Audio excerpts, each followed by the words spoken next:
उत्तर प्रदेश जो पहले एक बीमारू राज्य की कैटेगरी में आता था, जो पहले अपने जंगल राज और गुंडा राज के लिए फेमस था, आज वो अपने roads, highway, infrastructure, MSME, factories, investment, इन सब के लिए ज़्यादा फेमस है। ये जो उत्तर प्रदेश की ट्रांसफॉर्मेशन जर्नी रही है, वो पिछले 8 सालों की रही है।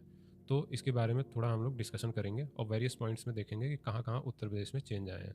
2017 के पहले का उत्तर प्रदेश क्या था और आज का उत्तर प्रदेश क्या है, इसमें क्या क्या चेंजेस आए हैं और कहाँ पे अभी भी इम्प्रूवमेंट की संभावनाएं हैं। तो सबसे पहले शुरुआत करेंगे एक्सपोर्ट की। उत्तर प्रदेश का जो 2017 तक जो एक्सपोर्ट था वो करीब 84,000 करोड़ का था, जो आज के डेट में बढ़ के 1,86,000 करोड़ हो चुका है। उत्तर प्रदेश जिसे पहले अपने रेवेन्यू डेफिसिट स्टेट की कैटेगरी में आता था, वो अब रेवेन्यू सरप्लस स्टेट की कैटेगरी में आने लगा है। 2017 से अब तक 2,86,000 करोड़ रुपए का गन्ना का भुगतान किया जा चुका है, वो भी डायरेक्ट बेनिफिट ट्रांसफर के माध्यम से। इससे जो वेरियस करप्शंस होते थे या लीकेजेस होते थे पैसों का, वो सब बंद हो चुका है। उत्तर प्रदेश गवर्नमेंट जो है वो 1,06,00,000 परिवार जो हैं उनको 12,000 रुपये की सालाना पेंशन की जो सुविधा है उसको भी उपलब्ध करा रही है। इससे जो गरीब परिवार हैं उनको सहूलियत मिल सके।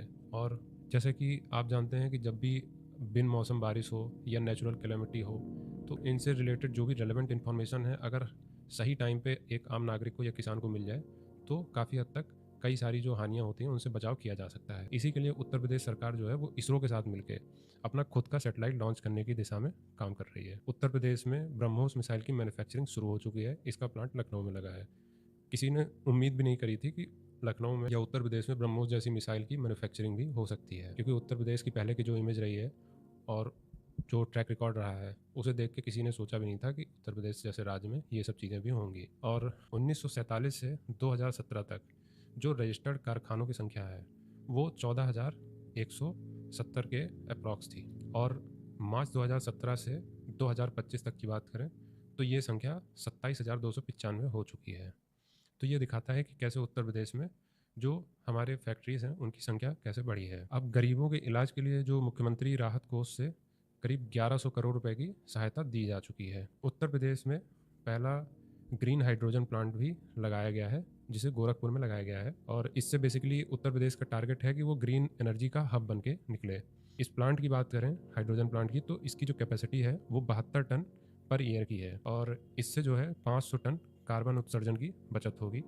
और इससे एक फ़ायदा ये भी होगा कि जो यूथ हैं उनको वहाँ पे एम्प्लॉयमेंट भी किया जा सकेगा। और 2017 से पहले केवल 4 फॉरेंसिक लैब थी और प्रेजेंट गवर्नमेंट ने 12 लैब और बनवाई हैं और 6 लैब्स ऐसी हैं जो भी अंडर कंस्ट्रक्शन है। फॉरेंसिक लैब ना होने की वजह से कई सारे केसेस हमारे ऐसे होते थे, क्राइम की बात करें, जिनमें डिले होता था। अब चूँकि फॉरेंसिक लैब की संख्या बढ़ रही है तो उम्मीद है कि जस्टिस जल्दी डिलीवर हो सकेगा। 2017 से पहले केवल एक साइबर थाना था, लेकिन आज हम देखें तो 75 जनपदों में साइबर थाने स्थापित किए जा चुके और सभी थानों में एक साइबर हेल्प डेस्क भी स्थापित की जा चुकी है। और आजकल जो साइबर फ्रॉड बहुत ज़्यादा इनकी संख्या बढ़ चुकी है। गवर्नमेंट का इनिशिएटिव अच्छा है, गवर्नमेंट इस पर काम भी कर रही है, लेकिन अभी भी इसमें बहुत ज़्यादा इम्प्रूवमेंट का स्कोप है, क्योंकि जो साइबर थाने स्थापित किए गए हैं इनमें अभी भी वो प्रोफेशनलिज्म इतना नहीं है कि जो समस्याएं आ रही हैं लोगों को उनको सही तरीके से और टाइमली सॉल्व किया जा सके। और वुमेन एम्पावरमेंट की बात करें तो उत्तर प्रदेश में कुल 9,172 महिला बीटों का गठन किया गया है। इसमें 19,839 महिला बीट पुलिस अधिकारी नियुक्त किए गए हैं। और उत्तर प्रदेश में जो पीएसी की बटालियन है उनमें से 3 ऐसी बटालियन है जो हमारी हिस्टोरिकल फिगर रही हैं फीमेल, उनके नाम पे बनाई गई हैं। वो 3 बटालियन का नाम है, पहला नाम है रानी अवंतीबाई, दूसरा नाम है उदा देवी, तीसरा नाम है झलकारी बाई। इनके नाम पे पीएसी की 3 बटालियन बनाई गई हैं। नए महिला थाने और महिला पुलिस चौकी, पिंक बूथ, इन सब की भी स्थापना की गई है, जिससे कि जो वुमेन से रिलेटेड क्राइम है उनमें सही तरीके से और अच्छे तरीके से काम किया जा सके। और मुख्यमंत्री युवा उद्यमी विकास अभियान जो लॉन्च हुआ है, इसके तहत 5 लाख तक का जो ब्याज मुक्त गारंटी मुक्त लोन है वो दिया जा रहा है और साथ ही 10% मार्जिन मनी भी। इससे लोग अपना खुद का जो एक स्टार्टअप टाइप या कारोबार या कुछ भी करना चाहें तो वो कर सकते हैं। और 1 जनवरी 2025 से अभी अगस्त तक की हम बात करें तो 70,000 जो युवा थे उनको ये लोन बांटे जा चुके हैं। और कोशिश ये है कि हर साल 1 लाख नए उद्यमी बनाए जाएं, जिससे कि जो ग्रोथ है वो यूपी के छोटे छोटे कस्बों में भी हो। ये नहीं कि एक जो अर्बन क्लस्टर है वहीं पे ग्रोथ सीमित रह जाए। और इससे एंटरप्रेन्योरशिप भी बढ़ेगी। अब सरकारी योजना के जो पात्र नागरिक हैं, इनको जो सुविधाएं उपलब्ध कराई जा रही हैं वो बिना किसी डिस्क्रिमिनेशन के उपलब्ध कराई जा रही हैं। और इसी में 11 जो विभाग हैं जिनकी 207 योजनाएं हैं, उनकी जो राशि हो वो डायरेक्ट बेनिफिट ट्रांसफ़र के माध्यम से भेजी जा रही है। इससे बहुत बड़ी संख्या में जो पहले करप्शन होता था वो बंद हो चुका है। और अप्रैल 2000 से लेकर मार्च 2017 तक की अगर हम बात करें तो इन योजनाओं के तहत केवल 3300 करोड़ रुपए भेजे गए थे। और अप्रैल 2017 से अब तक की बात करें तो टोटल 16,316 करोड़ रुपए भेजे जा चुके हैं।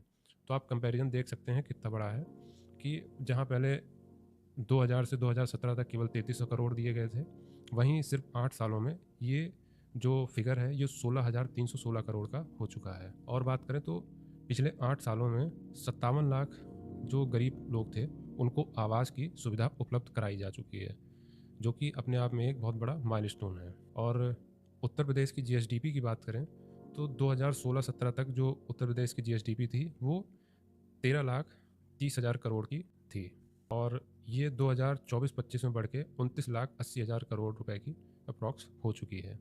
तो ये करीब दोगुने से ज़्यादा का एक तरीके से ग्रोथ है सिर्फ 8 सालों में। और उत्तर प्रदेश में और भी अच्छे इनिशिएटिव लिए जा रहे हैं, जैसे कि अभी हम सब जानते हो शुभांशु शुक्ला जो हैं वो स्पेस में गए थे भारत की तरफ से, तो उन्हीं के नाम पे स्कॉलरशिप भी शुरू करी गई है।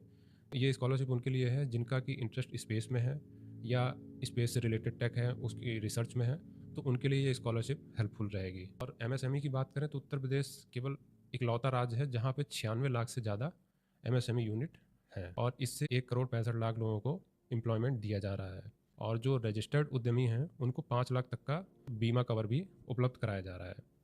और प्रधानमंत्री जनधन योजना की जो बात करें तो इसमें सिर्फ उत्तर प्रदेश में ही 10 करोड़ से ज़्यादा खाते खोले गए हैं, और इन खातों में जो रकम जमा है वो 54,508 करोड़ रुपए की है।